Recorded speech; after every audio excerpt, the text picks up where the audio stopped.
Hello everyone and welcome to Stan the Wine Man TV. I am your host, Stan Rattan, and this is the Blue Collar Wine program where I want to remind you that wine is not a mystery, it's just a beverage. But I have to tell you, I'm kind of studying, I'm going to do this, I don't know why I'm doing it. Well, I know why I'm doing it.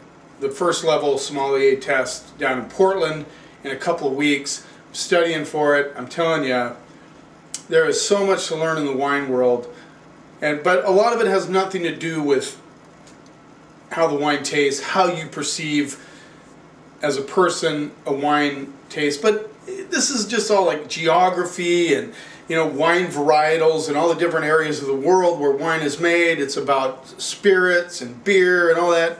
There's a lot to learn. I didn't realize how little I really know.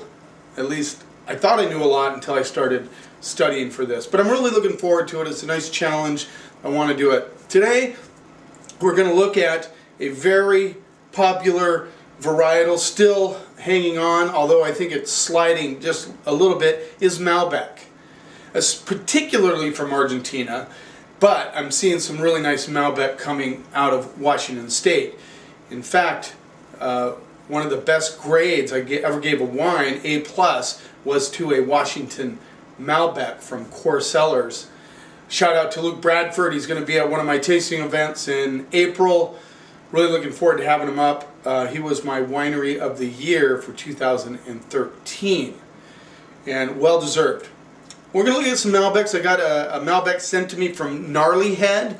A very common, you see Gnarly Head a lot in the grocery store. You also see it in some wine shops. So we got that. I got a Waterbrook Malbec from Columbia Valley, Washington State. Waterbrook's out of Walla Walla Valley. And a couple of different Argentinian Malbecs. So let's get right into it. We're going to start off with the Gnarly Head. I like Gnarly Head wines. I find them to be well priced. This one rolls in at $12, which is a great price for a Malbec. And Gnarly Head, even though it's based out of California, is actually doing this one. There you go. Is doing this one from getting its fruit from Mendoza, Argentina. So obviously they send a team of their winemakers down there and they do the process down there, then ship it back. But I sell a lot of the Gnarly Head. They do a great cab. They do a really good Zinfandel. They do a Chardonnay. So they do a lot of different things, and I just find that they're a really good value brand. So let's see what we get on the nose with this Gnarly Head Malbec. And it's interesting, they sent me some literature on where they got the term Gnarly Head. And when they first went to Lodi to look for Zinfandel stock to do their Zin, their old vine Zin, these old vines, and they really are, they look gnarly. So that gave them the idea of calling their wine label Gnarly Head. Kind of like that. So this is very perfumed on the nose. I get a lot of red plum and boysenberry notes. I get a little bit of that fresh cardboard, a little dust action going on. Just a hint of earthiness. The cool thing about Argentina, now this is something I didn't know, but I learned, is that, believe it or not, Mendoza in Argentina has more vineyard acreage than New Zealand and Australia combined. That's crazy. That's nuts. And Mendoza by itself has like 65% of the wine production out of Argentina. It's just crazy. And they have they have a couple of regions inside, and you've probably seen them inside. Let's see, they have. I have a list right here. I'll just read it. I'm going to cheat a little bit. Luján de Cuyo, excuse me. Uca Valley, Maipo Valley, Tupingata, Santa Rosa, and San Rafael are all regions inside the actual Mendoza. So those are actually sub-regions. So, there's a lot going on there. It's amazing. This definitely gets a really nice heady, kind of really delicious fruit notes coming through on the nose. Let's see what we get on the palate.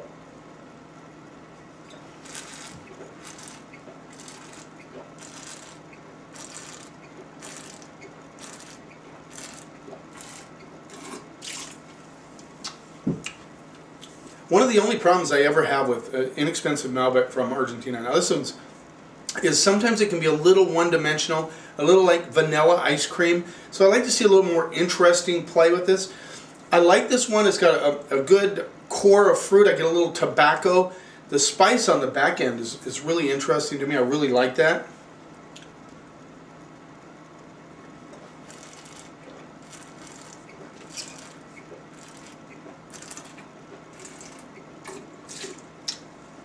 I get a little earthiness, even a slight touch of leather, which I find very interesting. A lot of boysenberry fruit with a little plum in there. I'm impressed with this wine. In the literature they sent me on this wine, they pointed out that it was a very tough vintage in Mendoza. 2012 was a little bit of a challenging vintage. They called it a winemaker's vintage. A lot of winemakers like to have, you know, some interesting weather. And there's a huge difference in a swing in temperature from day and night in Argentina. You know, there's a lot of hilly, high elevation areas where the vineyards grow, which is responsible for some really good fruit. So this Gnarly Head is really showing nicely, good balance, soft tannins, good freshness on the palate, nice fruit notes with some interesting like tobacco, beauty bark, earth notes there. I'm liking this wine. I'm going to give it a B+. I think it's a good play. I like it a lot. $12. You should be able to find it. I think it's a fairly new release from Gnarly Head, their Malbec, and it would probably be in the Argentinian section since it is Mendoza, Argentina. So you might want to look for that one.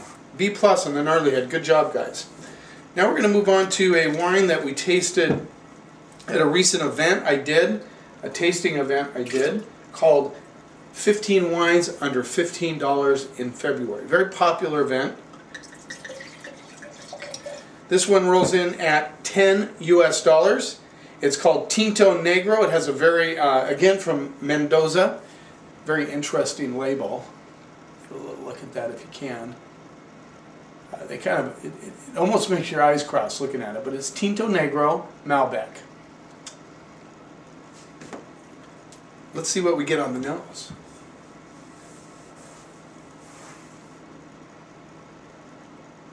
So I like, this is very interesting. It has a little petroleum rubber boot thing going on, beach ball, you get the idea. Some brambleberry fruits, a little licorice I'm getting on the nose.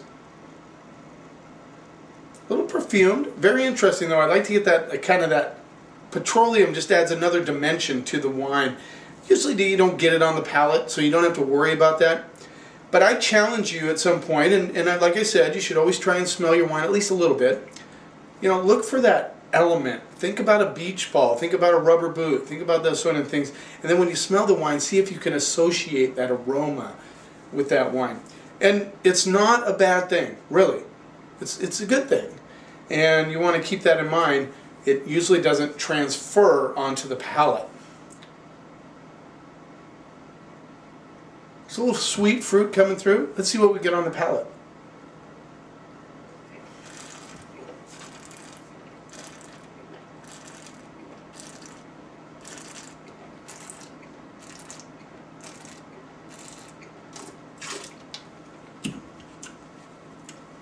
So actually, that petrol does come through a little bit on the palate, not a lot. There's a lot of red fruit on this one. I mean, it's like got a nice brightness to the palate. Not as interesting as the Gnarly Head, in my opinion. It's still, it does have a little bark thing going on, but it does get into that level of kind of, you know, vanilla ice cream with a little acidity.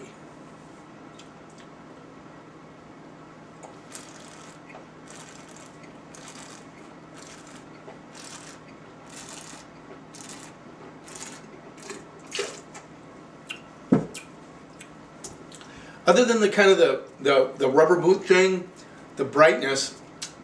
There's not a lot going on with this wine. This is one of those things that I really have a hard time with Malbec, is when it just gets kind of boring. And this one is kind of boring.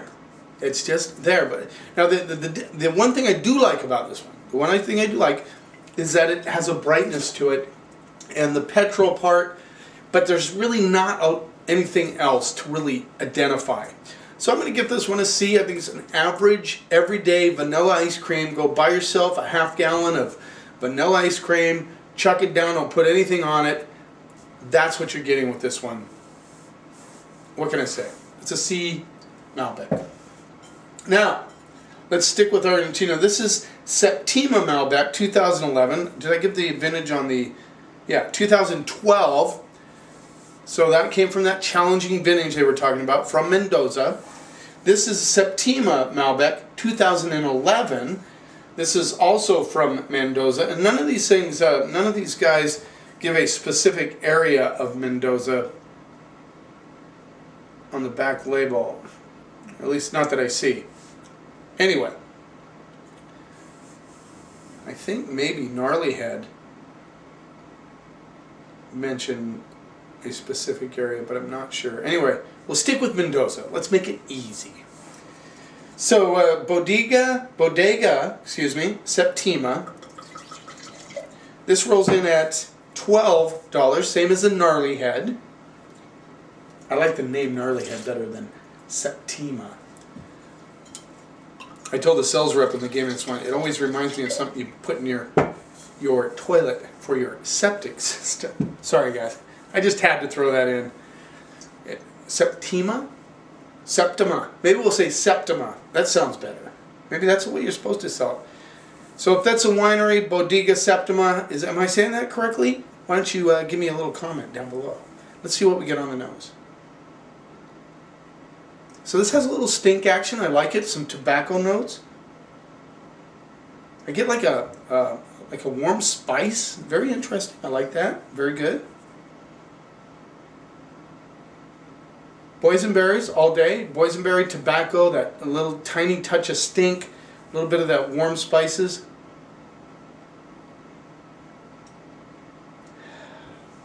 It's kind of sultry.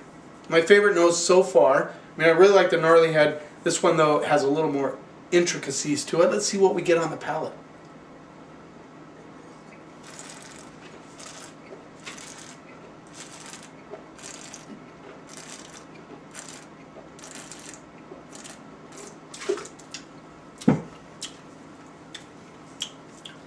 Right off the bat, a little more fruit forward, even than the Gnarly Head right up front. But then it just kind of levels out and goes through the whole palate. I'm getting the spice. Not as much spice as the Gnarly Head, but a little bit of spice. A lot of boysenberry. I get a brightness on this one also, which I find very interesting. Good acidity in all of these, actually.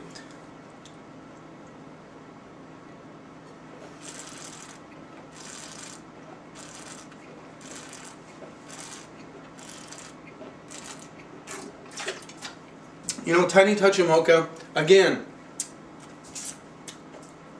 not to beat a dead horse, and nothing against you guys out there that love to drink these.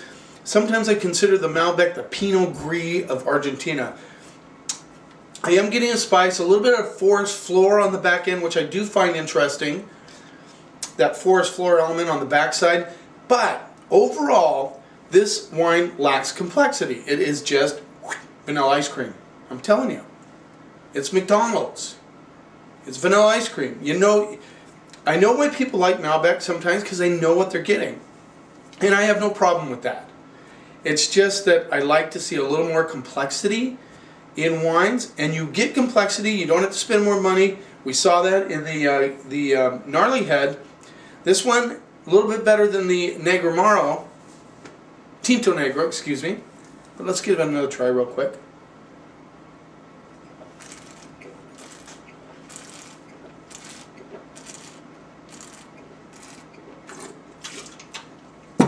Bright red fruits, like almost like underripe boysenberries, but not really. Good acidity. Both the Tinto Negro and the Septima, you know, would be good with you know, something with a red sauce, maybe some ribs. Certainly wouldn't hurt anything, but if you're looking for an interesting wine, something that gives you a little pizzazz, the Septima, a little bit more than the Tinto Negro. So I'm going to give it a C plus, B minus. I think it has a little bit more going on. I like the floral elements. I like the little hit of spice on the backside. We're going to go C plus on the Septima, Bodega Septima. Let's move on to the Washington Malbec from Waterbrook Winery. It's Columbia Valley fruit. Waterbrook is out of Walla Walla. This is a 2011 vintage. This rolls in at $15, which is a good value play for a Washington wine, because a lot of the Malbecs out of Washington are more expensive because, you know, land's more expensive, labor's more expensive, fruit's more expensive. You know, we can understand why Washington cannot compete with Argentina in price, but $15, not too shabby. Let's give it a rinse. Excuse me. I was excited when I saw this one. Believe it or not, a customer dropped this off on my desk. This is what gave me the idea of doing a Malbec program, because he wanted me to try this Malbec, which he really likes.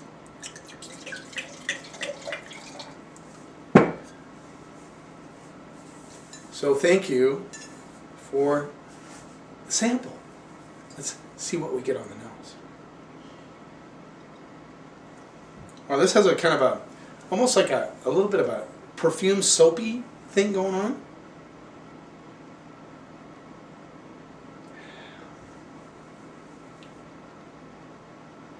I get tobacco, I get red flowers, I get a little bit of leather, a little bit of licorice.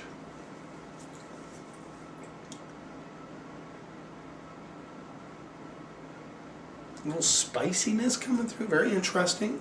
This is probably my favorite nose so far.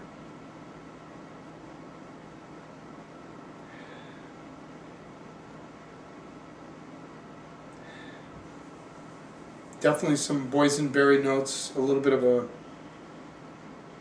plum action coming through, maybe just a touch of vanilla. Like the nose. Let's see what we get on the palate.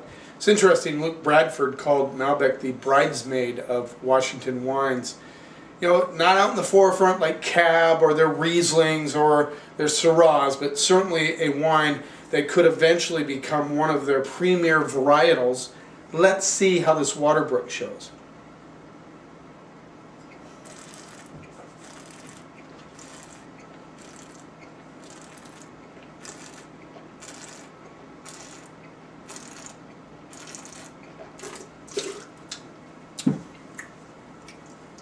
Tremendous amount of like tomato stem, green tea, black tea, cherry fruit backing it up. It reminds me a little bit of a Cabernet Franc on the palate.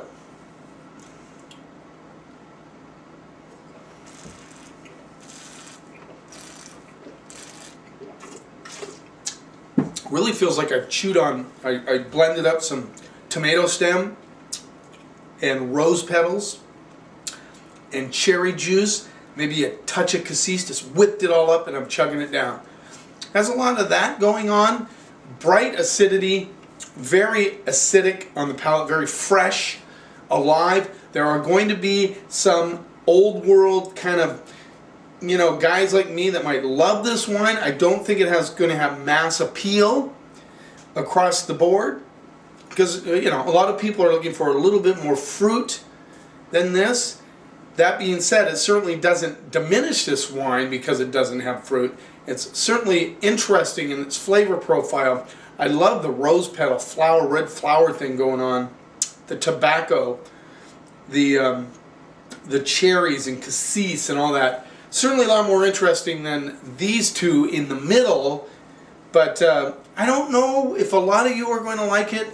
I think it's a great play for food. I think they did an excellent job. It just caught me off guard at first. I wasn't expecting that flavor profile.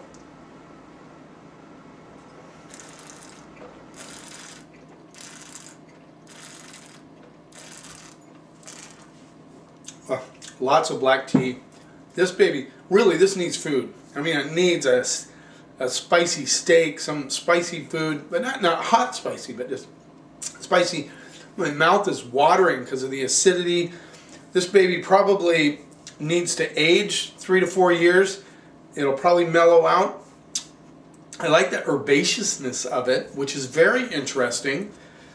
Like I said, you have to know what you're getting into with this one. Don't expect a Malbec for like the Gnarly Head, where you get more of that fruit forward. This is more like it's nudging over towards the Loire Valley sort of style in wine. Nothing wrong with that. I'm going to give it a B+. I think it's very interesting. It's very fairly priced. Just don't expect huge amount of fruit. Look for more brightness. Look for more rose petal, red flower action. Nice job, Waterbrook. You did a good job. Just, you know, it is what it is. What can I say? So Malbec continues to move on. I expect to see more producers out of Washington State kind of looking into that fruit. I expect more interesting varietal blends out of Argentina as they realize that they can't just keep flooding the market with inexpensive Malbec, or they'll suffer what Australia suffered with Shiraz. But overall, Malbec, if you find a really good one, they're not that expensive, they're great values, and a lot of them are great with food. Thanks for watching. I hope you learned something. Cheers, and here's to keeping the snob out of wine.